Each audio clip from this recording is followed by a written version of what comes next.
So a while back, I was with my brother at a local pub, catching a Premier League game with some tasty beverages, when out of the corner of my eye, I saw one of their Roku TV's screensavers turn on, begging me to momentarily turn away from the match, and what I saw was a familiar display of beautifully animated fish, peacefully swimming across a landscape of coral and sand, bubbles burbling constantly over a blue gradient backdrop. I was like seeing an old friend.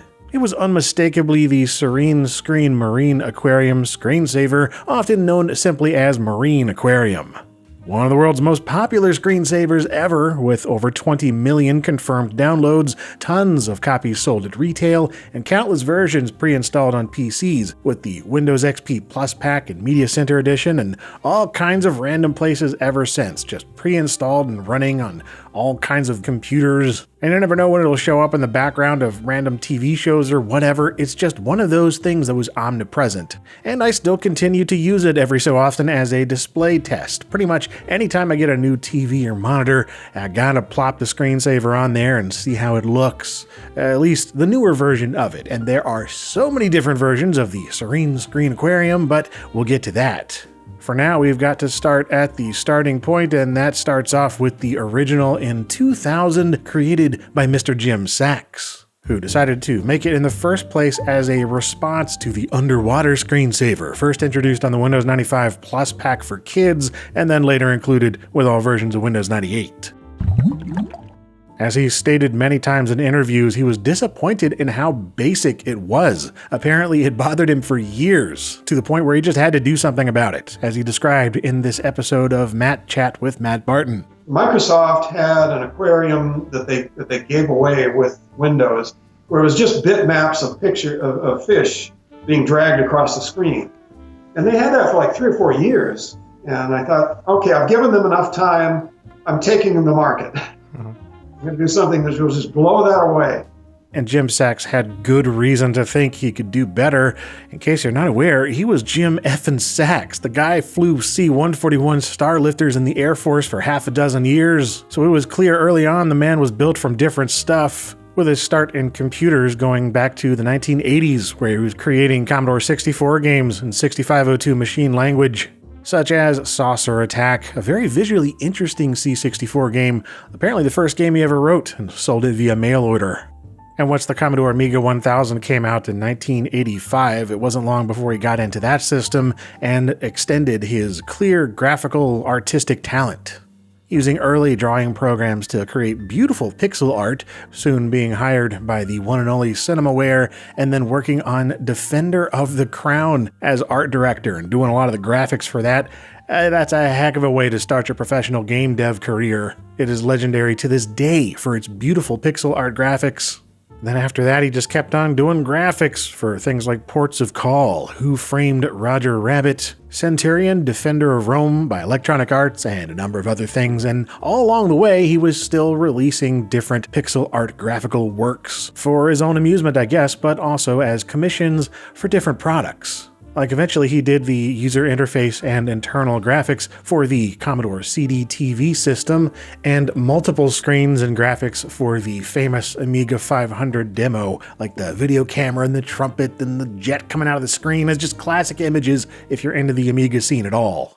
With perhaps the most famous and definitely the most pertinent to this video being this commissioned piece advertising the program Brilliance, a graphic editing program for the Commodore Amiga by Digital Creations in 1993. And this piece of art was known as Amiga Lagoon, and it is, well, it's brilliant. Just a vibrant, beautiful, colorful tropical image with all these creatures from the sky to the ground into the water, and this ended up being the basis for the idea of his response to the Microsoft Underwater screensaver. Although initially it was going to be a series of screensavers, starting with the saltwater fish and creatures down at the bottom, and then a freshwater fish tank, and then a terrarium for the ground creatures, and a butterfly habitat, and an aviary for the birds, but it ended up just being a constantly expanding saltwater tank instead. And honestly, that was enough because it looked fantastic. And on that note, he created all of the 3D objects in Lightwave and programmed the whole thing in C++ and DirectX. And for extra realism and reference, he went to local pet shops to photograph their aquariums, fish, and coral. And actually, on the early website for the screensaver, he provides special thanks to a place called Pet World, which still exists at 891 Harriman Place in San Bernardino, California. So if you want to visit the real-life Serene Screen Aquarium, I guess that's where you go. But yeah, originally it was released as Sachs Marine Aquarium in July of 2000, first through fishbite.com as a beta version. Beta version, pun intended. Anyway, yeah, it was really simple at first, but even then, it was clear that he was proud of the results and still a bit salty about the Windows screensaver, saying the fish are true Direct3D objects, not simple bitmaps being dragged across the screen as in other aquarium screensavers, clearly throwing shade at Microsoft, and deservedly so. This is such a better looking screensaver, even in that original beta version. Now, there wasn't much here at first. There was just a basic registration with 3 fish available for $9.95 and a deluxe registration for 7 fish for $19.95. But people were buying it up immediately, and Mr. Sachs continued adding fish through different updates, eventually totaling 20 fish by version 1.0. And then somewhere around that time on the website, he announced that, quote, it will soon be going through very heavy testing on a large number of configurations by a major software company, which will remain nameless, but starts with an M. And of course, we now know that was Microsoft, and it's just fascinating that he created this thing kind of out of spite and aggravation with Microsoft's disappointing 2D fish screensaver, and now he's being brought on to effectively replace it officially. That said, they didn't buy it out entirely. Microsoft simply licensed a basic 3-fish version for the 2001 XP Plus pack, which was aptly titled Plus Aquarium in your screensaver settings. Now, this was later bundled with a lot of XP installs, and of course, in the Media Center edition of XP, you might remember this other screensaver called Aquarium, which is indeed part of the Jim Sachs Marine Aquarium legacy in a way. It features different fish, a completely different type of simpler environment, and the reason for that is because it is actually based on another screensaver by Prolific Publishing, one we'll get to later about goldfish, and yeah, on the topic of Prolific, we're getting ahead of ourselves a bit, so let's backtrack just a little. Back on February 1st of 2000, he announced that he had signed a deal with Prolific Publishing to bring the screensaver to the next level, and that next level began with version 1.0 hitting retail just before Christmas of 2001 in a big box, which I don't have, but here is the CD in a jewel case from that release, with CompUSA being the first national retailer to carry it at all of their stores, and of course you could find it all over the place not too long after that. And while one of the more popular versions in the 2000s were the ones that came bundled with the XP Plus pack and different versions of the OS, I want to go ahead and take a look at the full versions of it that were released over the years, or at least some of the more notable ones, and we're going to start with 1.0, which, as the back of the jewel case implied, does come with 20 different fish, although at this point only 7 can be displayed on screen at once. And resolutions range from 640 by 480 to 1600 by 1200, all 4:3 aspect ratios at this point. And other than that, really all you have are different lighting and bubble sound effect options and a couple of other minor things, and that's it. It's really quite simple, and I really appreciate it for its simplicity. I remember using this one in particular. Don't even remember where I got a copy, but lots of memories here, and it's still a great screensaver for early 2000s PCs. So that was 2002, while a couple of years later in 2004, we got the 1.5 release at retail, which for some reason now only comes with 10 fish. I don't know what is up with that. Perhaps it's just this specific version, this release that I have. Maybe it's a budget cut down edition that's not deluxe or whatever, but yeah, everything else is kind of an upgrade. You have this new brushed metal UI for selecting all your different options. You can now limit the frame rate and get even more resolutions. And while in this one you can't have as many fish going at once, something I forgot to mention in the last one is the starfish. which appears at the bottom of the screen, either on the sand or up against the glass, and just kind of moves around all over the place, which isn't so obvious in real time, but is very obvious when you speed it up. I've always liked the addition of the starfish, and also the addition of the wireframe mode, activated by pressing W and cycling through either just the fish or the entire scene, and proving once and for all Jim Sachs is not using flat 2D bitmaps. However, things are significantly improved with the 2.0 release, or 2.6 as I have in this small box here from 2006. Now, it still uses the same backgrounds, but the number of overall fish has greatly increased, now up to a total of 28, with 2 of them it lists as being completely new. So yeah, I think my 1.5 is just a cut down edition for some reason. And yeah, this one in particular also came bundled with the Goldfish Aquarium, which we'll get to that, and sharks. Those are separate but related products.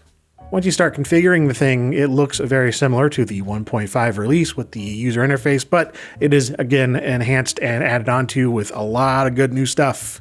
For instance, the option to support widescreen resolutions, just higher res overall, as well as 7 total fish on screen again, and the addition of the clock. Not only showing the time, but the day and calendar and different logos if you want to customize what's on there, a thing that I'm sure businesses were happy to see. But I'm happy to see it as well. I mean, who doesn't like customizing their screensaver as much as daggum possible? All you have to do is get a bitmap of the right size and shape, make sure it's in monochrome, and then place it on there, and yeah, you can have it show whatever the heck you want, from pictures to logos to just random words. Yeah, in terms of the classic versions of the Serene Screen Marine Aquarium, 2.x is the one to go for, because after this, things changed quite a bit in 2009 with the introduction of the 3.0 overhaul release. Now, this not only updated it for newer hardware, more capable graphics and CPUs and all that kind of stuff, but it also changed the entire background of the thing. No longer with those same photorealistic kind of pictures of coral and whatnot, but now with more 3D objects and different types of coral and anemones and all that kind of stuff, and even a moray eel, at least in the version I have here, which is the most current, version 3.3 for personal computers. The one that you can still buy if you go to serenescreen.com, and I highly recommend it because it's really daggum good. Not only do you get more creatures than ever with 30 of them, but you can actually have 30 at once. It's awesome. And the overall aquarium is much wider, auto panning from left to right, at least if you enable that. And you can also adjust the individual colors of the background gradients, allowing for some mighty appealing vibes indeed.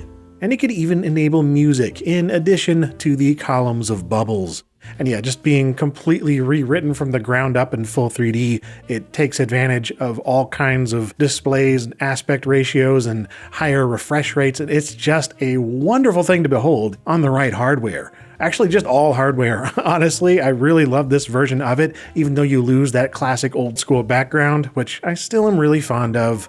But on newer hardware, this is absolutely the way to go, and it's kind of no wonder that Roku partnered with them to put it on all of their 4K boxes in 2017. And ever since then, even if it's not bundled with it directly, it's always available on the Roku application downloader storefront thing. It's completely free, just go ahead and get it. Now, you don't get to get as many features as you do for buying the full thing, you don't have as many fish and all that, but it's still a wonderful screensaver and my favorite of any Roku device that I've got.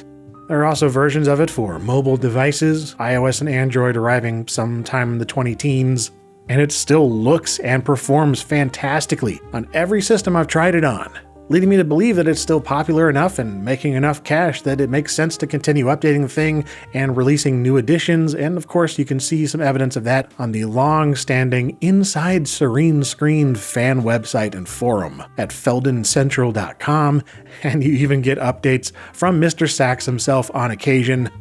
But wait, before we forget, what about the Goldfish Aquarium and Sharks screensavers? Yeah, those were a thing too by Prolific Publishing. And while they're built around the code base put together by Mr. Sachs for the Marine Aquarium, they are completely separate products, as far as I can tell developed by different teams of people for Prolific, releasing things under the banner of Life Globe. I don't have every version of these, I'm not going to go into every single thing about them, but the ones that I do have most closely resemble the 2.x releases of Marine Aquarium, with all the same basic features and functionality, but there is one thing that is really cool about both goldfish and sharks, and that is the addition of different tanks or environments, with multiple completely different backgrounds and areas and objects to choose from, either individually or you just have it scroll through at certain time intervals.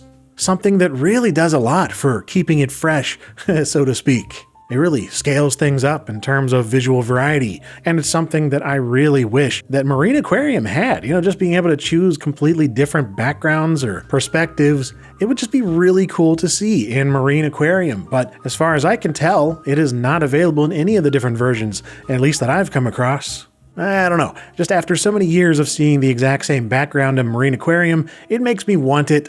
But anyway, that's enough for all of these screensavers, at least for this particular LGR retrospective, and I hope that you've enjoyed seeing all of it, from its initial inception and the ideas behind it, to its evolution over the years and completely different versions that have come out, and the fact that it's still out there. You can still go and buy this completely, legitimately, a full version with all kinds of new features that you may have never used, and I love to see this kind of support over such a long time for something that I remember from 25 years ago almost. But yeah, that is all for these lovely different fish, and I hope that if this hooked you, then you'll stick around for the next episode of LGR. There are always new things in the works, so stick around. And as always, thanks for watching.